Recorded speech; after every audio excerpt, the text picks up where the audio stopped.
our favorite guest to have, Roman Harper, all the way from Prattville, Alabama. Played, obviously, college football at Alabama with the New Orleans Saints, the Panthers. Finished up with the Saints, Super Bowl champion, 2-time Pro Bowl. Good morning, Roman. How are you, sir? I'm doing good, Bear. How you doing? Good morning, guys. Hey, look, my wife loves Taco Casa. Just throwing that out there. So, okay. Yeah, I might need to throw my name in that hat. Yeah, we need to get your address. We'll ship you some burritos over there to Charlotte. Roman, I know why you weren't on Thursday. Oh, Lord. You know why you weren't on? Let me tell you why you weren't on Thursday. You were out the practice range hitting golf balls. You know what? I wish that was it. I think I'm going to try and play coming up soon, but you know what it really is?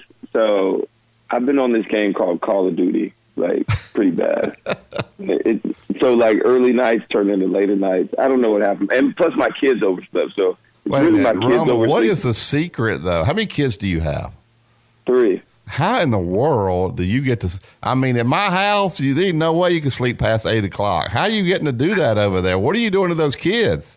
I don't know. Well, my mom came in town, so they stayed up late. So that's another thing. So they didn't actually go to bed. So they usually are up. So with them not waking up, that means I slept in. Wow, I'm jealous that you. If I tried to sleep in, I mean, I'm fighting it from 6 to 7. So I don't know how you do it, but maybe you could teach us the secret here. All right, Roman. Well, could the Drew Brees situation, could that actually make the New Orleans Saints closer?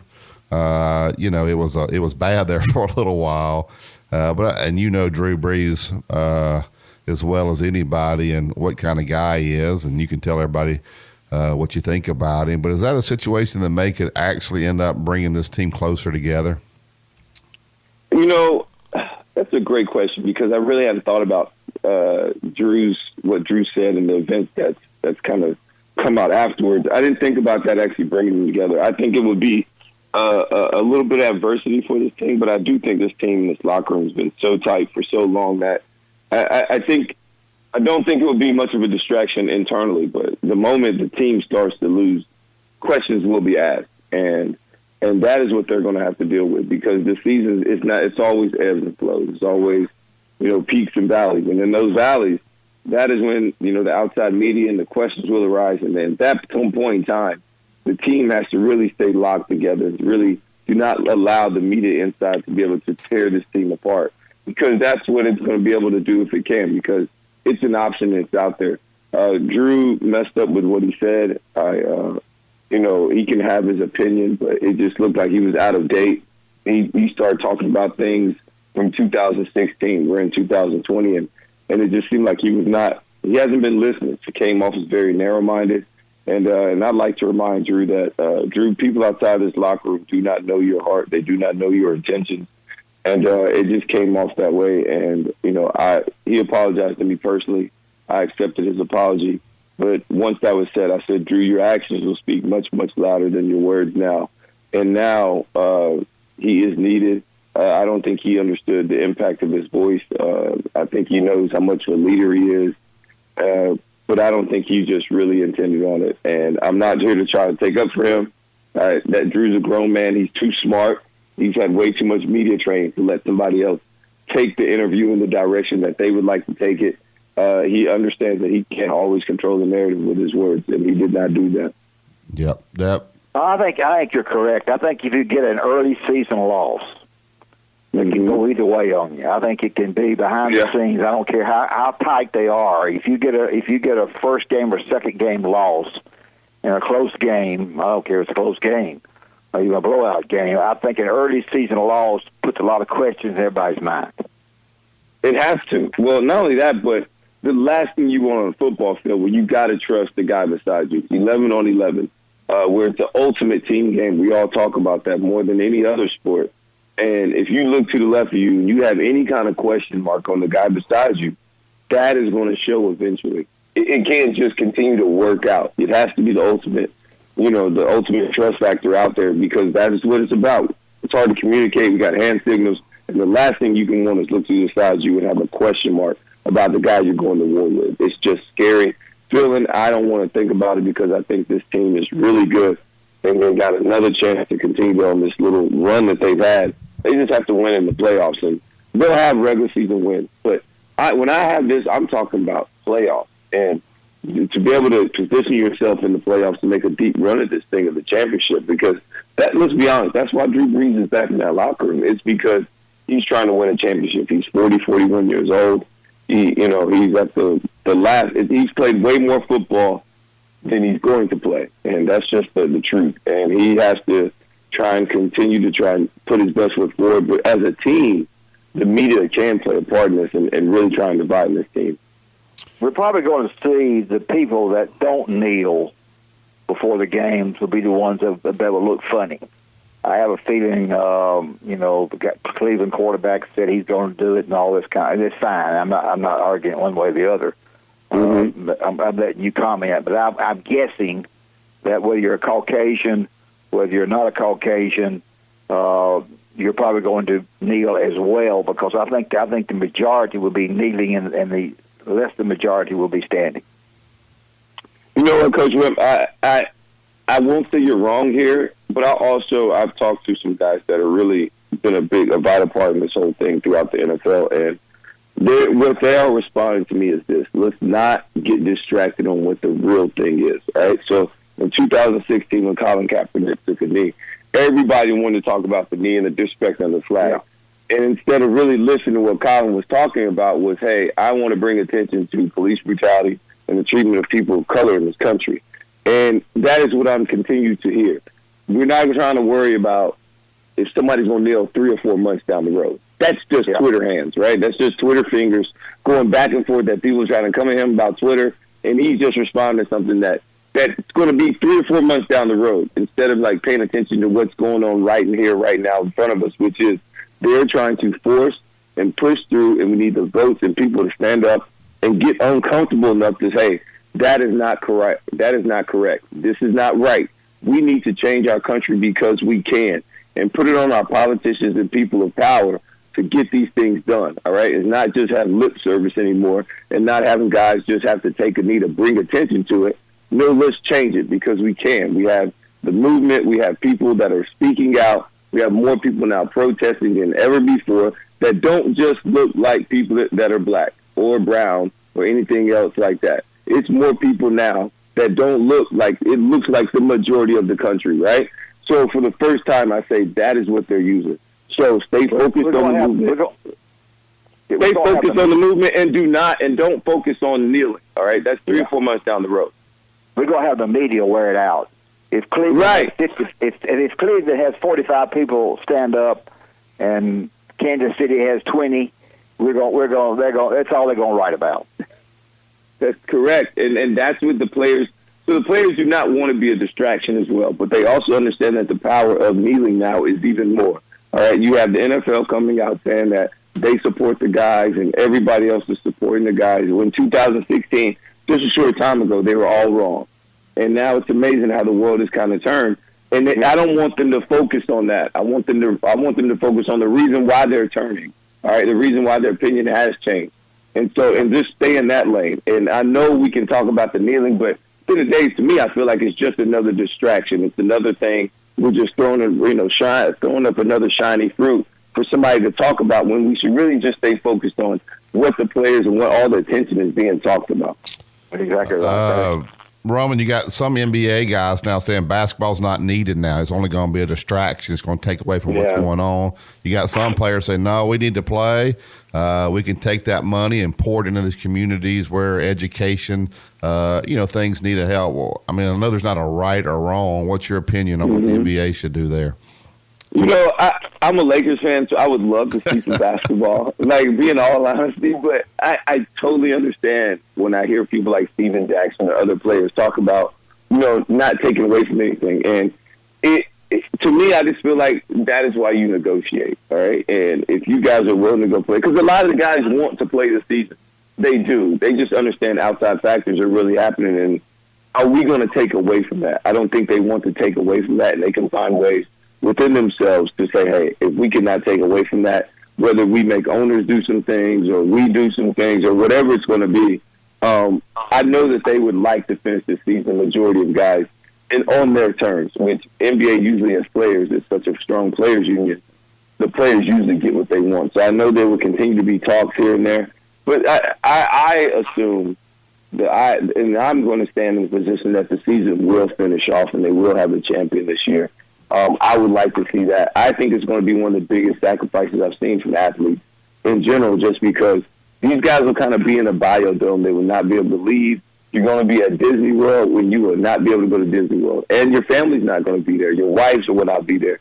And that some of those things people don't understand is how important that is for guys that, we're playing these games, we're doing all these things as athletes, and we get to go home after a bad game or some emotions going on, and now I get to be in that normalcy of being in my home, seeing my kids who love me just for being my dad, right? They don't love me, the basketball player or the football player. They just love me as dad. And that kind of brings you back, and how it really, really helps with hitting the reset button. I'm sure Coach Went would do that when he saw you, Barry, growing up. Hey, he's coming back home. He's happy now.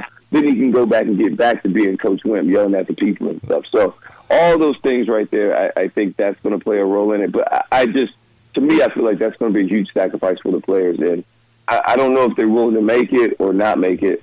I would like to see them play the rest of the season, though. Yeah, well, Roman, when they lost, I got home, I went upstairs and got in my room and shut the door. I didn't even want to see him when he got home, so it was not fun. Name, image, and likeness. Florida's passed the bill now in 2001. I think they can do it. I don't know what the NCAA is going to say. I know it's heading in that direction. Is this a good thing or a bad thing, Roman? It's Pandora's box, and it will happen. My only concern is this: are we going to educate these kids while we allow them to make money off their own name, image, likeness? Just educate them. Don't just throw them to the wolves, right? And also, I think it needs to be a middle ground because, the players, are they going to really trust the administrative people that are going to be helping them allow these, almost like an agent in a sense, right? We're you're going to be bringing these kids deals, or you're going to be betting the process of these deals. You can't just let them go, right? I don't think they should just, hey, whatever you can get it. Teach these kids how you can make an LLC and actually save money right now, tax purposes wise, instead of them paying yourself, all right? Pay your company, all right? And then it kind of helps better tax layered off, right? And then if anything happens, you're not all the way liable, things like that. So I think we need to make sure we educate these kids on how this thing should go. Also think we should try and set up programs or people outside of these universities, bring in other people to be able, they can be the third person party to help kind of facilitate these deals, making sure they're being vetted in the right way to make sure we're not allowing these kids just to take any deal and just to take anything around somebody and putting your name on any piece of paper. I think all this has to happen. But with Florida making this decision, other states will follow. California was the first. And now Florida is. And it's going to happen. And the NCAA has been so slow, and they're trying to be like a dinosaur and all this, and trying to fall back on the whole education thing, education being the most important. Well, if education is so important, why are only football teams and basketball teams, which are the money makers at these schools, being requested to come back? Not only that, but when you come back, they're asking the kids to sign waivers, a.k.a. Ohio State, just to be able to work out here and say, hey, we're not responsible if you get sick. To me, that's just red flags all over the place. And I think they got a lot of questions that they need to be asking these administrators. And if that was my child, I'd be very slow to just send them back and let them go out there with you. You can send me the workout, and we'll work out on ourselves. And trust me, I think I can coach you better than you can coach. I just don't know how you if there's any way to do it but keep the recruiting portion out of it to where they don't use it to recruit players, but I don't know how you do that because when it gets into recruiting, man, it's going to get dirty, Roman. Not that recruiting's not dirty already, but it can really get dirty. If there's any way to do it, hey, you have to get to the school, then after your freshman year, you can start, capitalizing on that. Is there any way to do that, or is that am I just wishful thinking there? I think you're looking at it as maybe in football because kids have to be there more than 1 year. With basketball, that's not going to happen because they have their most value as a true freshman when they come on the campus. Right. A lot of these basketball players do. So I don't see how you can do that. And people are going to go right back on the same knife of, we live in a capitalistic country. People have been making all this money off these kids for all these years. And all of a sudden you want to cap them again by saying, oh, you can't make money until you've been on here for a month or a year or whatever. That's not going to roll again. So that's going to be really tough. And at the end of the day, I think it will be used for recruiting. But at the end of the day, you still have to say, I know we have a big base, all right, and people love Texas football or all the other big universities that are, could have all these big sponsorships or people throwing dollars at these kids. But they still have to get there. They still have to perform well. And I think the market will set itself, all right? It's going to be a lot of spending early. But then eventually you're going to have some of these kids bust, and then you're going to go back to this same donor or person that wants to spend money. And they're like, dude, I'm not paying that again for another bust that's sitting on the bench. Like, I'm not going to pay another $50, $80, $120,000 for a kid. It's not happening. So I think the market will eventually set itself, and then right there you just kind of fall into a tier system. Yeah. I think that is what's going to eventually happen. But if it was a situation now, could Alabama go all the way to California and sign Bryce Young, or would USC make a package so good with name, image, and likeness that Alabama's not going to be able to go get that kid? I think the big program. Look, USC ain't winning. Nobody wants to go there. All right, it's the reason why they're happily accepting Reggie Bush back with open arms, like running to Reggie, because they don't have jerseys to sell. They don't have anybody to put out there. That's just the truth. And you look at the Pac-12. People are thinking about the Pac-12 doesn't even like football because they're not even putting up a big fuss about anything. So I don't think that is. I think the big powers will be the big powers, and kids see that. Kids want to play for the best. Kids understand that Alabama throws the ball. Kids understand that other players that come from California have success at other schools. So I don't think that's going to play a thing in it at all. I think, and if you think that you can make money at USC just because it's downtown LA versus, going to Alabama football powerhouse, I don't think that's going to be the determining factor. I do see somebody like Oregon making a big package deal, right? Because you can go up there and all these other things. It's just, to me, I feel like kids will chase money, but they're still kids. You still got to put ourselves in the mindset of an 18, 19, 17, 18-year-old kid. We're not always that business savvy, I promise you that. At least I wasn't. Yeah, I just say if you give an 18-year-old kid, he gets $100,000. I think if, hopefully they'll have some people in place to help him manage that. I know if you gave me $100,000 at 18 years old, be a lot of trouble. Could happen there, Dat. Cam Newton goes south. Is that because of attitude or injury? I think it's injury, but I definitely think you got to understand. I think it's going to take the right situation for anybody to be confident enough to sign Cam.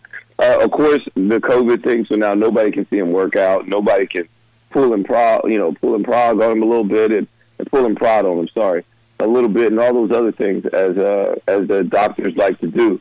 But also, you got to have the strong locker room. Like you can't have like a questionable starting quarterback and then bring in Cam Newton and tell the starting quarterback, hey, we're still confident in you. We just want to bring Cam in for a look, right? Like that's not going to happen because he's very big physically. He's got a great arm. He has a big personality and all these other things. So the right locker room is going to have to be there, and the opportunity with that to accept this guy. I also think Carolina didn't do him any favors by not releasing him early or doing whatever they were going to do because, by the time they released him, free agency was people had already decided what quarterback they were going to go with. I mean, Carolina signed Teddy Bridgewater on an early Tuesday morning after 2 days in the free agency period. So, and all that was just kind of going on, and now you look up, Cam's kind of out of there because the other teams that were needing quarterbacks were going to get theirs in the draft.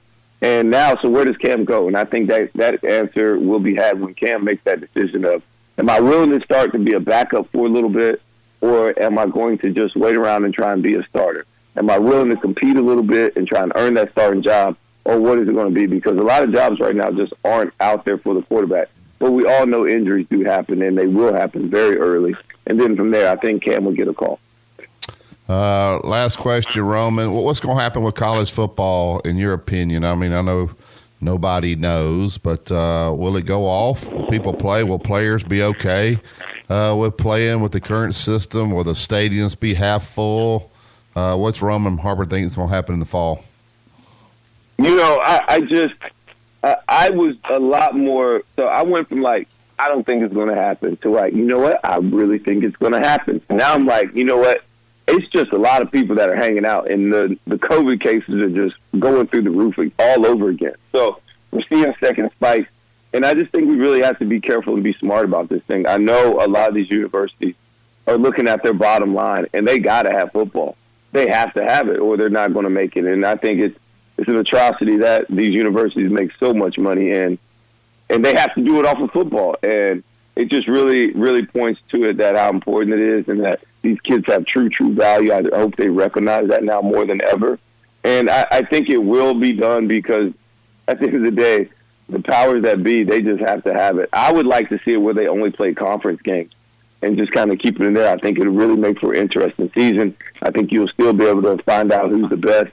And I don't really care about the whole playoffs and at the end of the whole year thing and crown a champion. I would just like to see for them just to play football, to allow these kids to get out there and showcase their talent and get ready to move on for the next season, where we actually all will be better, and hopefully this pandemic will be over. So you'd be up for playing 12 SEC games or less than that? 10 or 11. It doesn't really matter. I mean, like, we don't have, like, Alabama doesn't need to play Vanderbilt. We know that in the results. Like, come on. Well, Vanderbilt, he's disrespecting Vanderbilt. You don't think Vanderbilt's got a chance against Alabama? I don't think so. No, I don't either. I don't either. All right, Roman. What's Roman got planned today, man? What you going to do today? Oh, man, well, I'm going to work out today. Today's going to be my first day working out since the pandemic happened. So it's been about 3 months. It's a very long time for me not to work out. I'm going to try and do that, and then I've got some emails I got to send. So just trying to stay in the loop, guys, keep taking care of the fam, and just, health is wealth right now. So that's all I can concern myself with, and just trying to keep it moving, guys. Man, we appreciate you being on. Enjoyed talking to you. Hopefully we'll talk to you again soon. Be safe. Very, Coach Wim. Thank you, guys, man. I appreciate it, man. And hopefully we got some football or something to do soon. But right now I'm hoping to see base. I think golf was awesome this weekend. I enjoyed it. So any live sport right now seems fun. No doubt. Have a great week, Roman. Thank you. Thanks, guys. Have a good one.